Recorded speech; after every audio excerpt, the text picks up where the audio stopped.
Hello and welcome back to Vikings Happy Hour.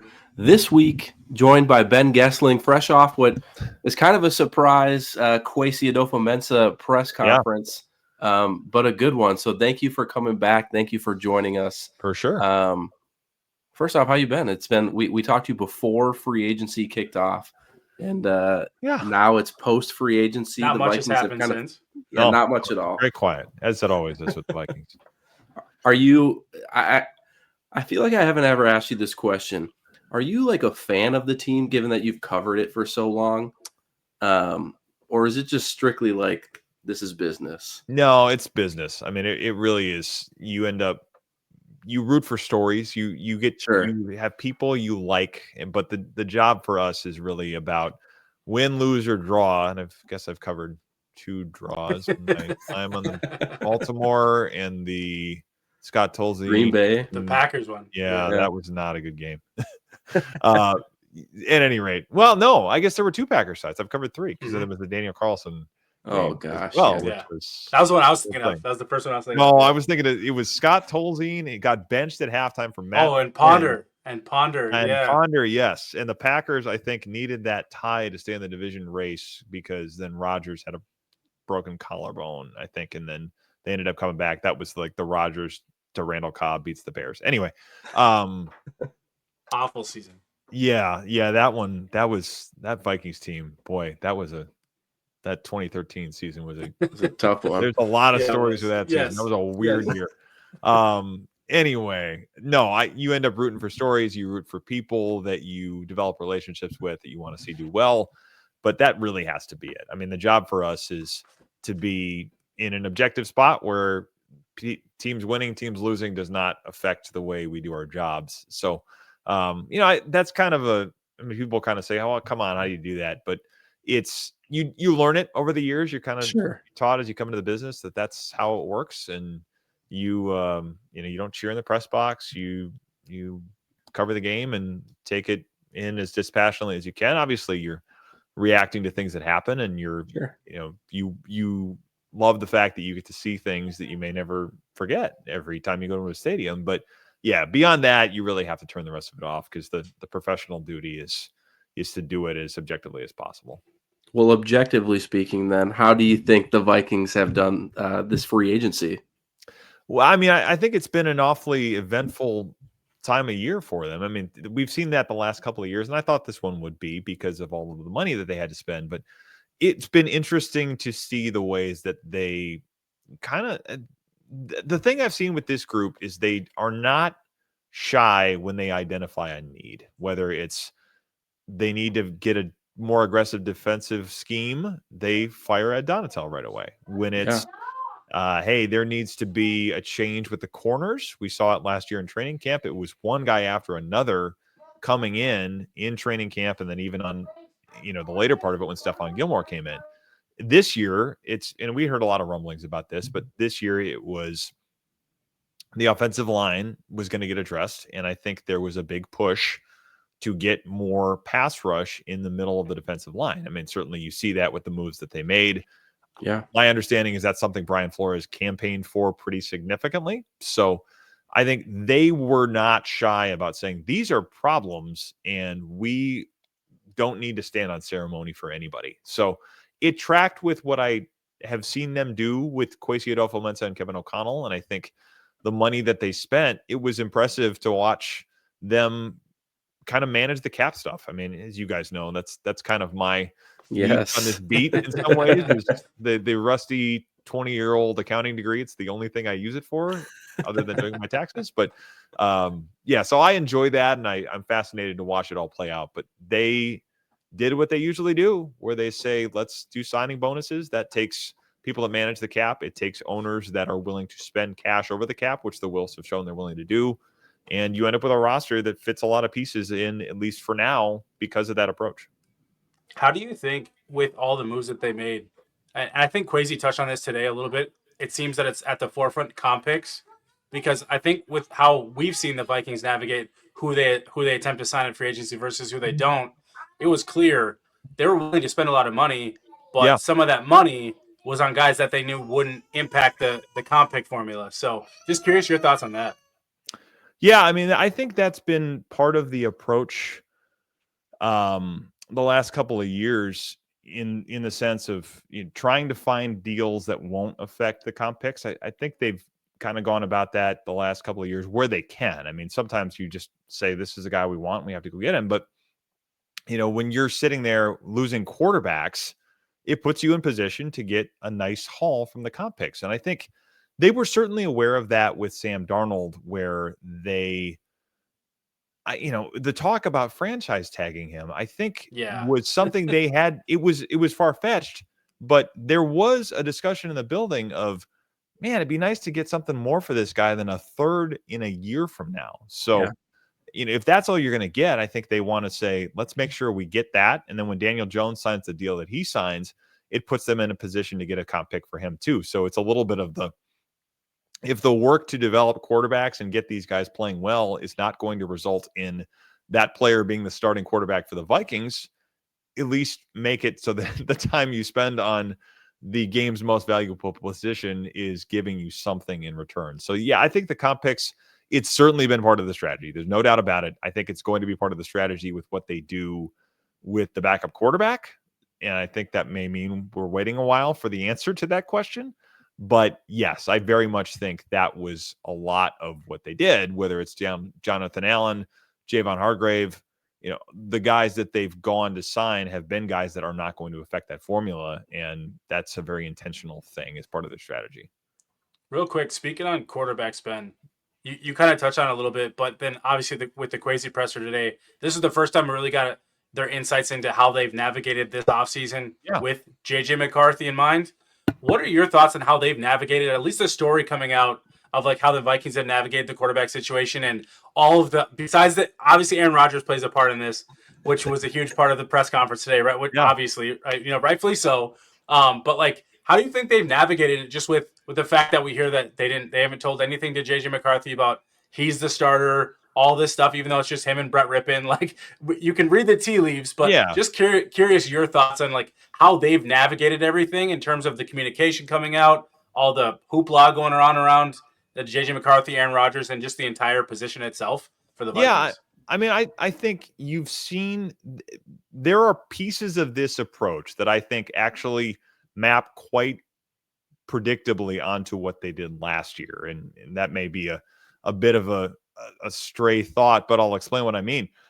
They last year were very, very diligent about we are not putting him on the field before he's ready. I mean, you heard Kevin O'Connell talk a lot about, I don't really want to rush a quarterback. You heard Kevin O'Connell and Kwesi Adofo-Mensah talk about teams can fail quarterbacks by rushing them or putting them on the field before they feel they're ready.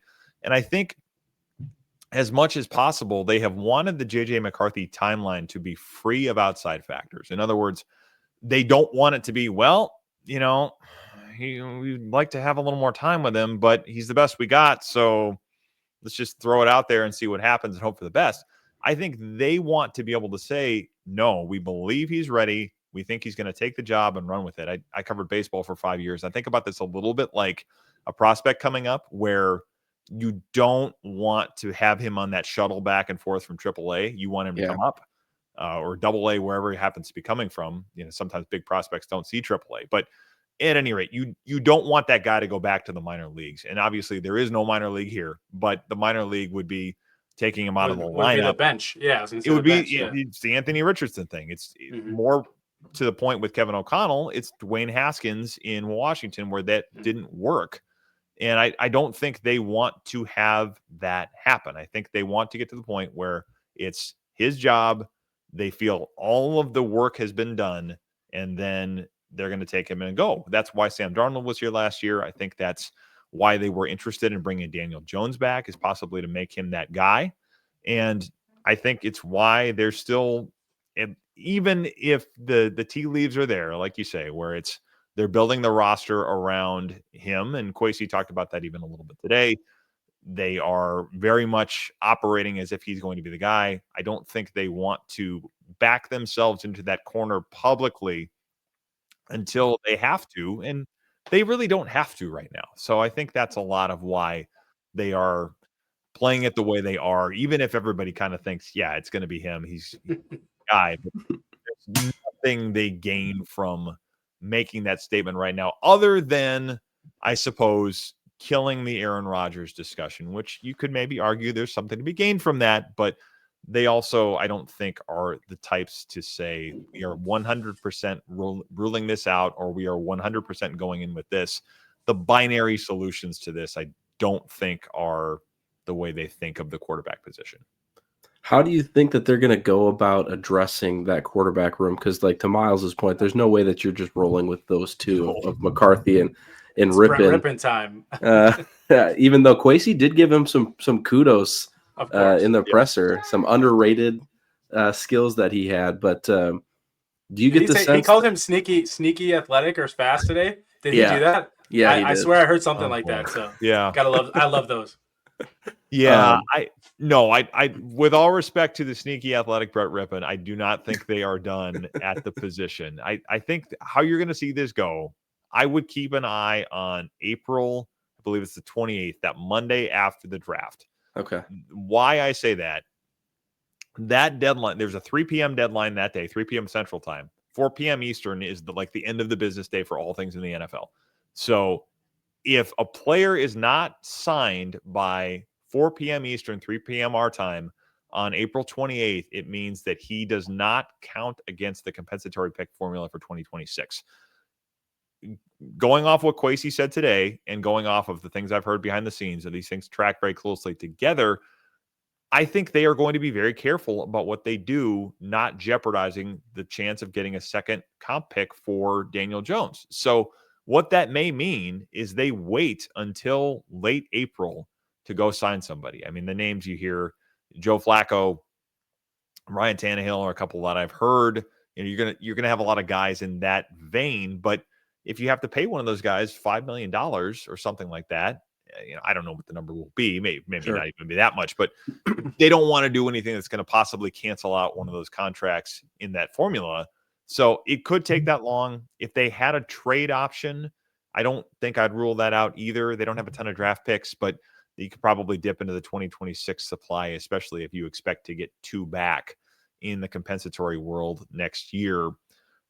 So I think it could take a while, which means that this conversation will not probably be wrapped up for a while, for better or worse. People can probably take that different ways. It certainly gives us something to talk about. You're rooting for storylines. Well, if you're rooting for storylines, you're also rooting for a relative level of calm.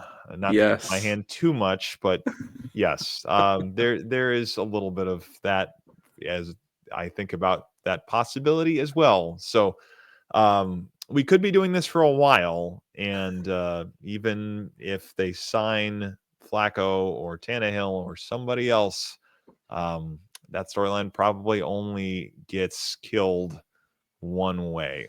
So maybe that'll happen. We'll see. Do you get the sense at all? Because going back to the comp pick conversation, and now they've been 2 years in a row where they've had quarterbacks leave and lined up to get comp picks. Yeah. Are they maybe trying to target a quarterback that they can bring in similar to like a Daniel Jones, have them sit behind JJ McCarthy and learn under Kevin O'Connell and walk out? Or are they maybe looking more towards that veteran leadership? You just talked about Flacco and Tannehill.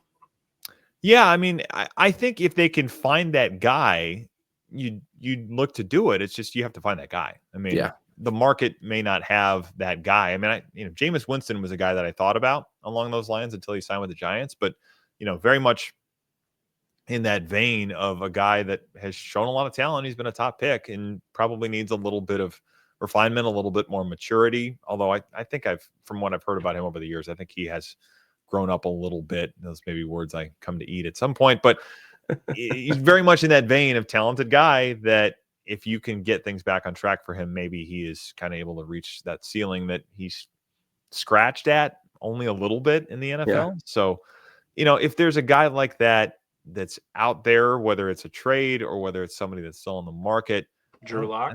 Yeah, I mean, you could look at that, I guess. I don't know that I'd put Drew Lock quite in that class, but yeah, I mean, if they can find that type of player, I think it makes sense because maybe then you turn that guy into something that you get some compensation for, or you sign him for 2 years and then he's tradable. I mean, we've seen, this is the old, the Packers, I think in the Brett Favre years did this as well as anybody, where it's, whether it's Aaron Brooks or Matt Hasselbeck, or I think Mark Brunell was an expansion draft guy. But, I remember talking to Ron Wolf about this. This was 10 years ago when the Vikings were drafting Teddy Bridgewater.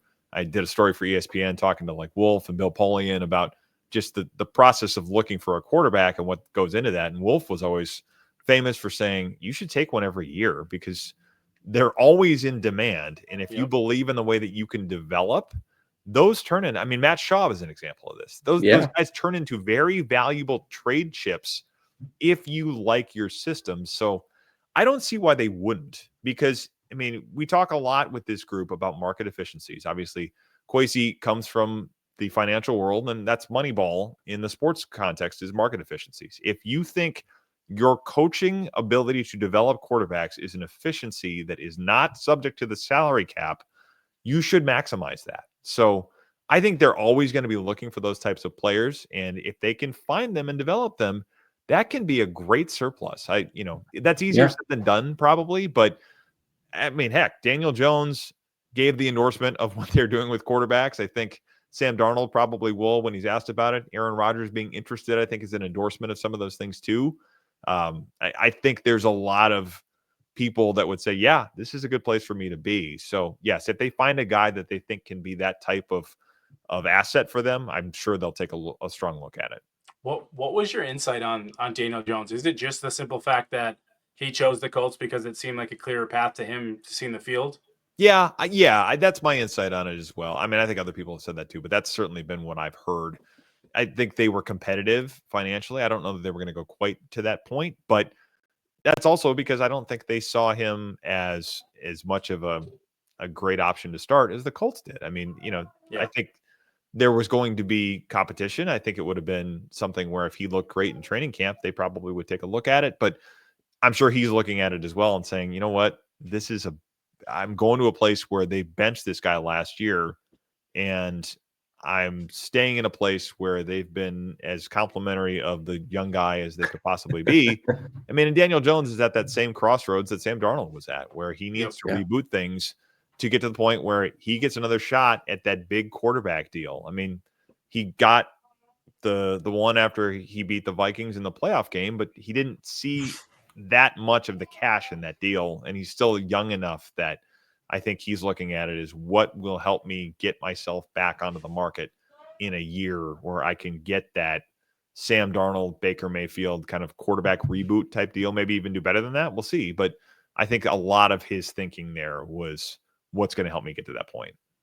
Did the Vikings offer him a contract? Do we know? Yeah, I believe they did. I believe they made at least one offer. I think they were going back and forth in negotiations quite a bit. But yeah, I think in the end, that ability to have a chance to start was something that they probably just couldn't match. You can talk about it. You can say, hey, it's going to be an open competition, but everybody knows when you draft a guy 10th overall and he hasn't done anything to lose any luster yet, that guy's going to play. First round picks play. They always get on the field because there are people that invested a lot into those players. Anthony Richardson played maybe too early. Everybody knew that Anthony Richardson was going to be a bit of a project, but he played early, and that may have turned out to not be a great option for him with the Colts.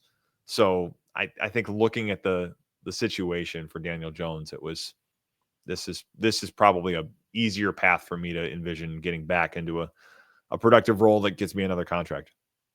Before we get to like a little bit of a draft conversation for you, Kwesi was asked today about his contract extension pretty hard, actually. I some of the questions were pretty direct. What is your sense on the whole situation? Like, do you obviously Kwesi says that like he's not super concerned with it. But do you feel like that's true, or is there maybe something else going on? I think I've alluded to this a couple of times, whether on shows or my newsletter or whatever. I think there is an element of Kwesi's approach that mirrors what you see them do with contract negotiations for guys like Jefferson, where I mean, that thing, let's not forget, Jefferson didn't sign that first year because they got close on a deal. Nobody was completely comfortable with it yet. And we've seen them play this way with quarterbacks too, where they'll kind of say to a guy like Kirk Cousins, we like you here.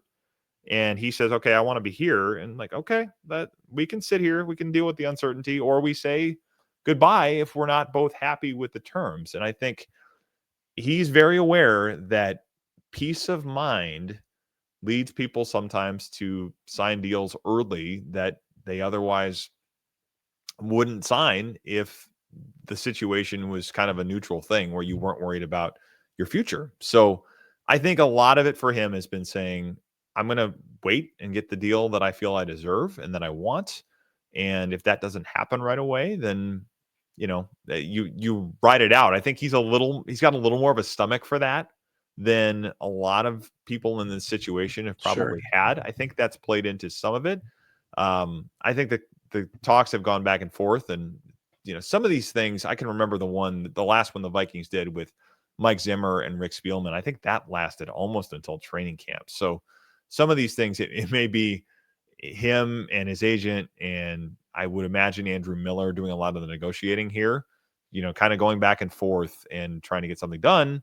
And I also think that, people know that if you wait, you do get a little more leverage, even if there's this question of like, what's going to happen. And I'm sure everybody in that building wants to know and wants to have it done just so they know where the front office is going. But, I don't get the sense that he is worried enough about that to, do something that he is not ready to do. It would be crazy to just like have him play his contract out. You don't see lame ducks like that typically. No. It's especially for a first-time GM who's had some success. Yeah, it would be very weird. It's a fascinating negotiation because on one hand, you have a guy that has built two teams that have won 31 games over the last 3 years with a quarterback he drafted playing 2.5 quarters of that. Jaron Hall is the only quarterback that they've drafted that's played, and it was a series in Atlanta, and it was a very bad first half against the Packers. But they have not really had the approach with their drafted quarterbacks that they would want to have, and they've still been able to win consistently. And some of that's Kevin O'Connell, some of that's existing talent that they've had, and some of those, Justin Jefferson's a great place to start. But they have won that many games. So he can say that, but then you also look at the drafts and say, yeah, you've won a lot, but it has not been with the help of the draft. So there's some things to prove. And it's a guy that I don't think the rest of the league, he's not in that, how would I put it? That football. I mean, he'll talk about this sometimes. He's not a football guy in the traditional sense of the word, whatever that means. So there's less of a network of people that would just be like, yeah, I'm going to hire you right away, as you might have with somebody that came through more traditional channels. So I think there's a little bit of risk for him in that sense that I don't know. I mean, Kevin O'Connell had any of that stuff. I don't think there was ever any risk of that not getting done. But had that happened where Kevin O'Connell had coached it out, he would have had a very strong market. I mean, when the Jake Laser stuff came out, I'd heard enough beforehand. Like, oh no, there would have been legitimate interest in Kevin O'Connell around the league. And part of it is he's got that network. He's part of that McVay thing, and that all goes into it. But Kwesi doesn't come from that same place, so it is a little bit of a different calculation. But I also think that he's, he can say, look, I've had 2 13+ win teams in 3 years with kind of piecing it together in a lot of spots. So I think there's something where he can say, this is a good reason for me to say, I deserve what I want. And there's also a reason probably for the Vikings to say, yeah, but some things we'd like to see better. Yeah. Kwesi's proven that he's really good at the market efficiencies that we've all talked about on how to roster build. It's just now it's getting more bites of the apple in the draft and how to navigate the draft. And I feel like I take it or leave it. Like your thoughts on like Ryan Grigson being around and being as tight to Kwesi at least what we hear from the outside. Yeah. Just curious, like your thoughts on that real quick on just like Ryan Grigson and because that's his football guy, right? Like you talk about like Rick Spielman was a football guy. Yep. He was like very much like that. Kwesi isn't, very opposite in that, but he's got Ryan Grigson to kind of be that for him. Can you just like expand a little bit more on like just like that relationship and how that's driving some decisions, especially in the draft? Yeah, I think the place I would look at the most there is the offensive line. I think Ryan Grigson obviously comes from that world. He's been a lineman. If you've been around him, he's got. You've seen him enough. Seeing him in person drives it home even more. He looks like a former offensive lineman. He's a large man. So that has been the area that I think they've leaned on him the most, and that has had some swings and misses. Certainly, Ed Ingram was very much a Ryan Grigson type pick, and that didn't work. The fact that he's gone already, there's no ifs, ands, or buts about that. So you have that on one hand, and then you have the signings this year with Will Fries and Ryan Kelly. Ryan Kelly, a guy that Ryan Grigson drafted in Indianapolis. And if Will Fries especially Will Fries, I think is the piece that this line needed, which I think was very much something they identified that they needed. He probably will get some credit for that in terms of identifying him and making that deal happen. There's a lot of questions with kind of how things ended for him in Indianapolis. And some of that was management style as much as it was football acumen. But, I think there's a lot of his reputation, and he got the Jets interview this year. But if that line gets fixed, I think he will be a lot of the driving force there, at least from the scouting perspective of what happened. And that's a lot of it, as I understand it. He's very much involved in a lot of the other scouting decisions as well. But offensive line is very much his area of expertise, and it's one that they've got a lot riding on this year. There's no doubt about that. Sure. They put a lot of money into it, and it needed to get fixed. Should we jump into the draft real quick? So before we then let Ben get out of here, I'm sure you got stuff going on. Yeah. I've got tweeners, which means you're always driving somebody somewhere. So yeah. The kid shuttle for the night, I think, is about the only thing left. Well, we can just quick do this topic. I just wanted to get your thoughts as we sit here on March 26th, about a little less than a month away from the draft. What is your sense of like how the Vikings are going to approach this? Obviously, they filled a lot of needs in free agency. Yeah. So you're not really pigeonholed to go into one specific spot. But Miles and I were talking, pre-show, this player doesn't even have to necessarily contribute. Like, this can be an investment towards 26 and beyond. So how do you think that they're approaching this? That was gonna be my question, Ben. Real quick. Yeah. Walk with me for a sec. Yeah. So, just to piggyback what Matt's saying, is it like the Vikings free agency approach? I think the last 2 years, especially, they've taken two-tiered approaches. One's get the young guys that they can help build around. The Byron Murphy Jr. I know he was a couple years ago, but Byron Murphy Jr.'s, Jonathan Grenard's, those types of players. And then you piggyback those young guys that you could build around for multiple years with the older guys like the Aaron Jones, Andrew Van Ginkel. Yeah. Now we see the Ryan Kellys and Javon Hargrave and Jonathan Allen's. Yeah. So obviously those are like short-term fill holes now. How do you think? And then we saw them draft Dallas Turner, and he wasn't an immediate impact player. Yeah. Just to kind of go off what Matt was saying, how do you feel that addresses how we see, because Rick Spielman was very obvious. Yes. I think we all knew by April 15th who the Vikings were going to take. It was just very obvious. With Kwesi, you kind of fun with Rick, man. They were. Rate was really good with Rick. It's not with Kwesi. Exactly. Well, and that's my point, right? Like, so you can kind of predict a little bit more, like where you expected them to go. Like last year was a little obvious. The Vikings were going quarterback. Felt like they were going to go someone on defense if they got to use that second pick, which they ended up doing. This time around, though, like, where are your thoughts on that? Like, kind of what Matt and I are saying, and how they take this approach in the draft. Yeah, it's an interesting one because it's a deep draft. It's not a year where they have a lot of picks to take advantage of that, but I expect they'll probably move around a little bit, and I think they'll leave with more than 4 picks by the end of the draft. But kind of to your point, you can play this one in a little less of an obvious path, I guess. Last year it was everybody knew they were going to draft a quarterback, and they were going to make sure that they got a guy that they felt really strongly about. for the next 7 to 10 years, maybe even longer, depending on how it goes. But this is not that type of a draft. I think defensive tackle is still going to be a priority. I know that's something they're still looking very strongly at. I would, Derek Harmon, his name has come up. They met with him at the combine. I think they liked him quite a bit.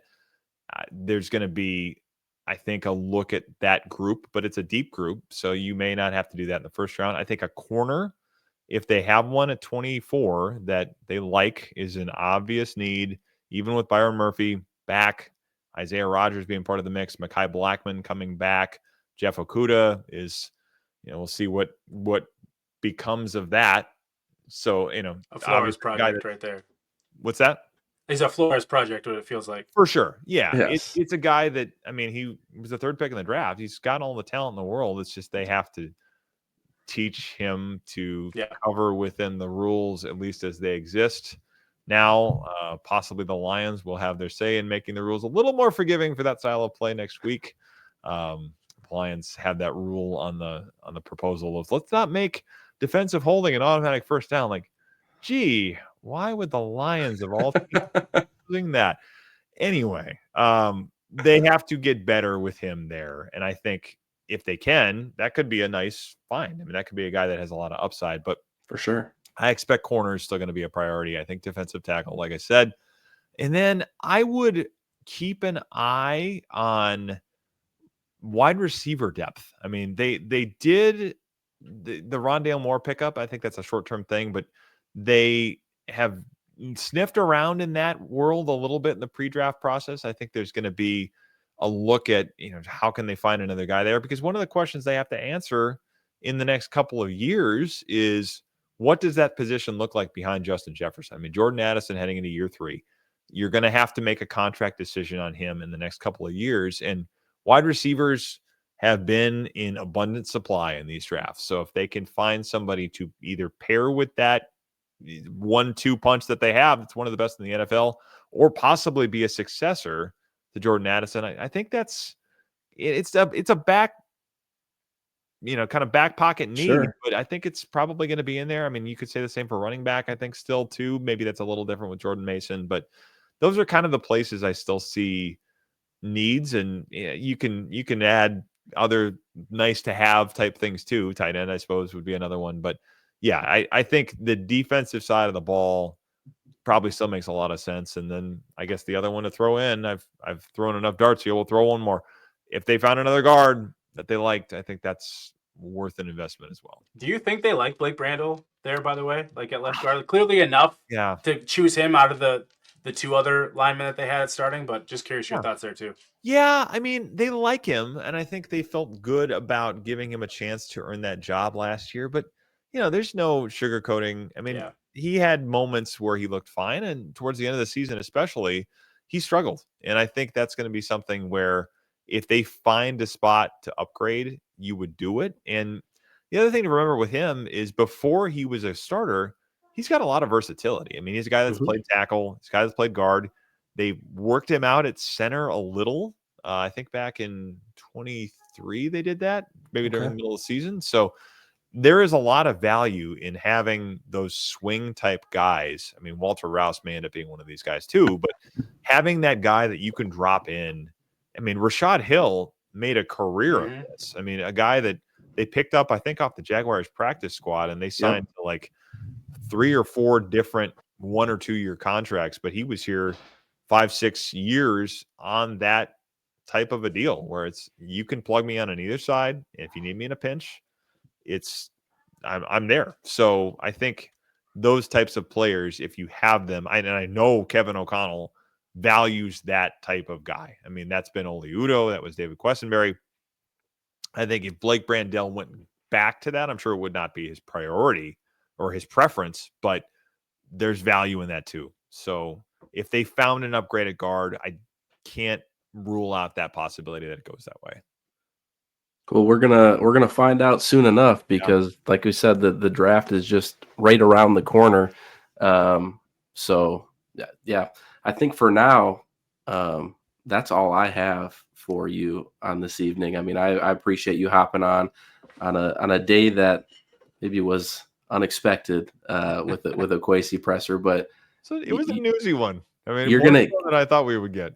You're gonna get rewarded next week with the owners meeting. So Yeah, it's a tough assignment, but it's part of the job. Really, you do this for the fans, Yeah. you do this for the readers. So if you and we sometimes love have it. to go to Yeah. undesirable places, you do. So it's no My Indianapolis, but right. My good. last question for you, Ben. Speaking of the owners meeting next week, Yeah. is there anything out of that specifically you're trying to get from Kevin O'Connell that maybe you weren't able to get from Kwesi today? I think if the Aaron Rodgers questions are going to be there, I'm sure he's going to meet those. I'm hoping he signs with the Steelers this week. Well, that would kill put that to that. bed. But how close did it really get? I don't think it got that close for the record. I think there was a lot of flirtation and, hey, let's at least talk about what this would look like. But, they, I think, would have had to promise him things that they weren't really willing to do. So I think like that Randall went into Cobb and Alan Lazard too. I don't know about that. I'm just kidding. Yeah. It's probably starting job. Whether you get to all of his old cronies, and I don't know if there would have been a McAfee negotiation too. I don't know. That's a lot of layers to that. So yes, if he signs with the Steelers for a lot of purposes, that would be just fine. But I'm sure he's going to get asked a lot about those things. But yeah, just how they see the draft process. Really how they see McCarthy. I'm interested to hear kind of what he's been able to glean from this part of the offseason and what this looks like going forward. Quarterback is never a dull topic around here, and there's plenty to ask him about with that. So yeah, I'm curious to hear more about kind of the state of the QB project, if you want to call it that, the JJ McCarthy development plan. I'm interested to hear a little more of what he has to say on that. We'll be looking for your work. It's always fun when I see the notification come through on Twitter that Ben's dropped an article or a podcast. I'm like, oh, pin it to listen on my drive home or on my break. So thank you again, Ben, for coming on. We'll circle back maybe after the draft. We'll let you have fun the next 3 or 4 weeks, but appreciate you always hopping on. Thanks so much for having me, guys. Always fun to go on with you, and I appreciate you thinking of me while I man my post in the salt mines of West Palm Beach next week. For all fans listening, thank you for watching. Like and subscribe to the YouTube channel. And until next time, Skol Vikings.